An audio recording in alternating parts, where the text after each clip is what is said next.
How do? Hey guys, welcome to my first YouTube video on data structure and algorithm series, and in today's lecture we'll be talking about the binary search algorithm. Now what does a searching means? A searching means you have to find a given element from the data structure. Now the data structure can be just anything. It can be trees, it can be array, heaps, and so on. Now you have to find the element from that data structure.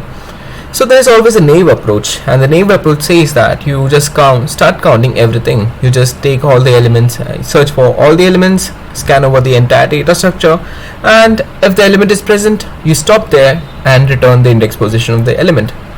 This is a much like a simpler approach, but binary search is a much more efficient algorithm. How efficient? We'll just look in the next slide.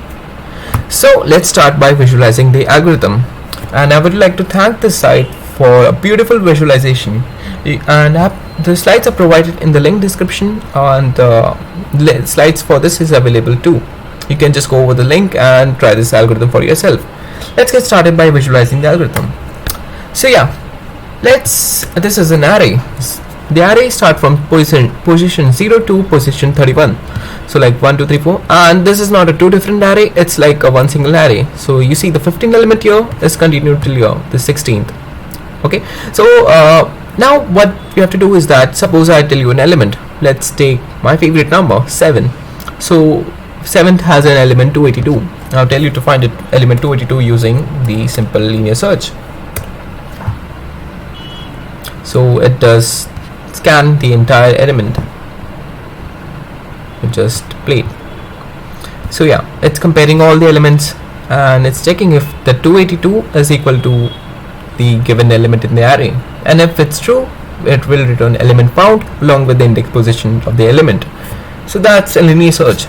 But what's the problem? Why can't we use the linear search? Let's take a larger array for example, and I told you to find 992. Okay, you see how slow it's going? It's gonna waste our time. It's a pure time wastage. Let's just skip over it. I can't even skip. Like really, you have to be patient enough to get the output. And let's use the binary search for the given array. You see, you just saw the speed right in front of your eyes. That's how fucking fast is a binary search. Really. Now how does it work? Let's take a smaller array for example, and the element 248. I'm sorry, I didn't mean to click that button. So 242, 48 I mean, and we are going to do binary search. So in a binary search, remember, there is always a low value, middle value, and a high value. So these are always present inside a binary search. And let's start from the beginning, and I will decrease the animation speed here. So yeah, so what happened here is that we look for the lower position. The lower position is always the 0th index. When you start, assign lower to always to the 0th index and the higher to the highest position in the array, which is 31. And we have to calculate, and when we're looping inside a binary search, we have to make sure that we are calculating the middle element again and again. So what's a middle element? It's just as simple it sounds. It's the low plus high value divided by 2. Now many of the students actually confuse it. They actually think that 0 plus 31 divided by 2 is 15.5, and you can select 15 or the 16th position. No, you can only select the 15th position because we are looking for the flow value. And we'll just move on. So there are two conditions you have to remember in the binary search, actually 3. So if the middle element is equal to the search element we are searching for, it will return the index position. Now remember that in a binary search, we are always checking the middle element. The middle element is the one we are looking for, and the lower, not the higher. So if the middle element is equal to 248, then it's true. Otherwise, what we gonna do? Let's check it out. So we know that 242 is actually less than 376, and that means that it cannot appear from 16 to 31. Now one more thing to remember, that for this to happen, the array has to be sorted, and that is why it is said that you have binary search algorithm is always to be used on a sorted array. So as we can see, this element array is sorted, and if the 376 is greater than 248, that means the 248 element will actually appear in this part of the array and not this part. Makes sense in a sorted array, because we know that all the elements which appears here are the elements which are greater than 248, and hence there is no chance that it can actually appear over here. Now you understand why it has to be sorted. Let's go. Now what we do is that we know that let's understand it. We know that the element can be from the 0th index till the 14th index. So we'll change a high value to mid minus 1. So what is the middle value here? 15, and we change it to 15 minus 1, that is 14. So high will be 14, and we'll calculate the middle value again. As I said, as we look, once we are inside this loop, we have to calculate the middle position again and again. And what will the middle position be? It will be 0 plus the lower position plus the higher position. So 0 plus 14 divided by 2, that is 7. Makes sense. So we'll check the element. Is 221 is equal to 248? No. 248, the element we are looking for is greater than 221. So that means the element 242 has to be in this part of the array and not this part, because it's less than that. Makes sense. Now what we're going to do for low position? Now the lower position, we know that it has to shift to 8. Why 8? Because we have already compared the 7th position. We know that the element 248 is not present here. That means it has to be present after the 8th position. What about the high value? We do not change it, because we have to look on the right side of the array. So the low will be mid plus 1.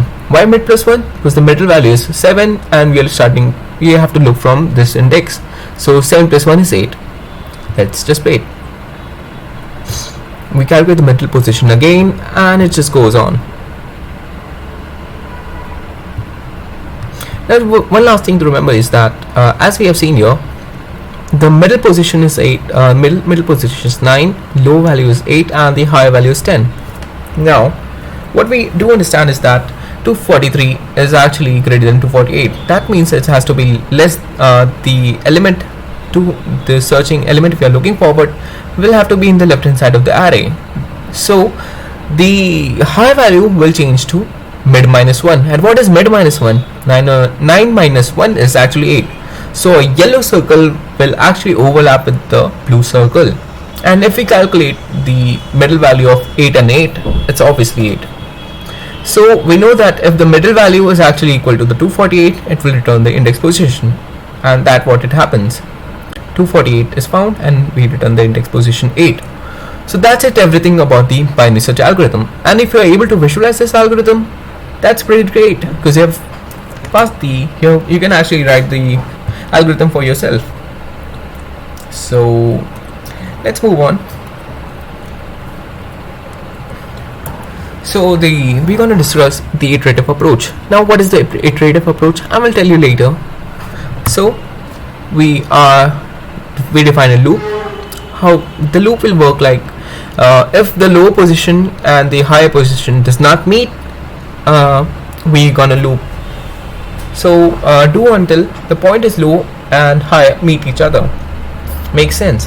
Now as I told you that we are inside. Once we are inside the loop, we have to calculate the middle position again and again, and we have to do it on the first place itself. Now remember that we have to initialize before binary search, we have to initialize the lower as equal to 0 and high the highest index of the array. You have to do it just about this algorithm to make sure this algorithm work, because we have to assign some value, right? So low will be 0 here, and high will be some high value like 7 maybe, or in this given example, that is it is 31. So 0 plus 31 divided by 2, as I mentioned earlier, it will be 15. Makes sense. Now if the element we are looking for is equal to the middle value, we're going to return the index position. But if it's not, that means the element is actually greater than the middle value. That means it has to occur on the right hand side. Now if it's on the right hand side, we change the lower value, and we change the lower value to mid plus 1. But if it's in the left hand side, we're going to change the high value to mid minus 1, as I explained in the visualization. So that was the iterative approach. Now let's discuss about the recursive approach of the binary search algorithm. Now in a binary search recursive approach, we define a function. Now function, you can just give a random name to it, and we call this function from a main function, and we pass the value 0 here, and the highest index as I mentioned earlier, and the element we are looking for, and along with the array. So if the low is greater than high, we mention this condition. Now just let's take here, we skip back to tell you one thing.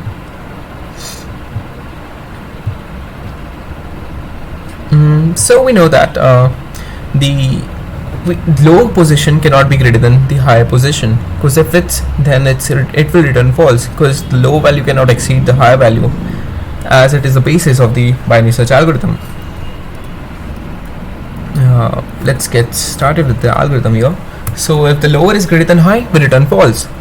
Else, what we do is that we calculate the middle value, which is again low plus high divided by 2.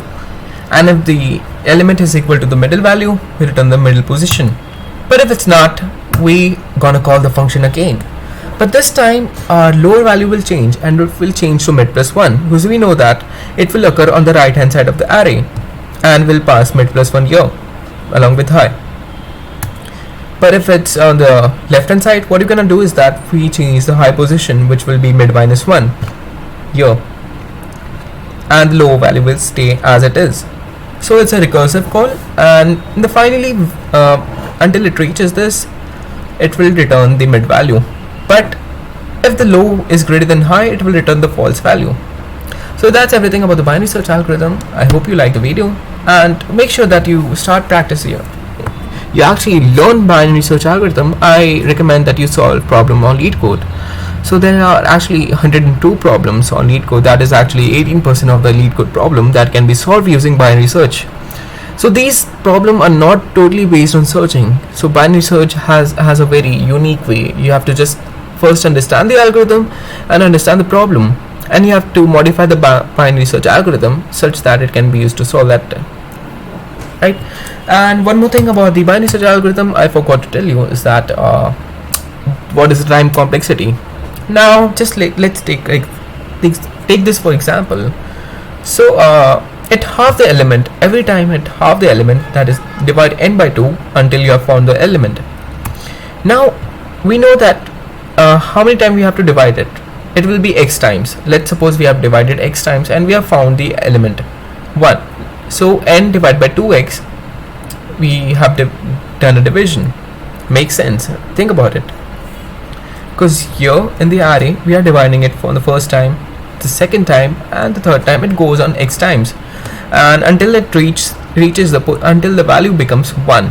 So division take place until it returns a 1, because at the end of the array or the binary search algorithm, we are going to look for the, like I will show you here. So as you can see that it returns a single digit, that is 1. So what you're going to do is here is that 1 is equal to n by 2x, and if you are able to write the statement, you can actually tell the time complexity. So we'll just move to multiply 2 power x on the both hand side, and it will be 2 power x equal n. We take the log from on the both hand side, and we know that log 2 power x will come on the left hand side, and we know that log to the base 2 is actually 1. So the time complexity of the binary search algorithm is log to the base 2 n. Remember this. And derivation is actually pretty much simple. Remember it. You are actually dividing the whole array x times until it reaches a single digit value or a single element. So that's everything about the binary search algorithm, and the time complexity is log to the base n. So thank you guys. Hope to see you again. Like, subscribe, and share it with your friends. The next lecture, let's see what we can do.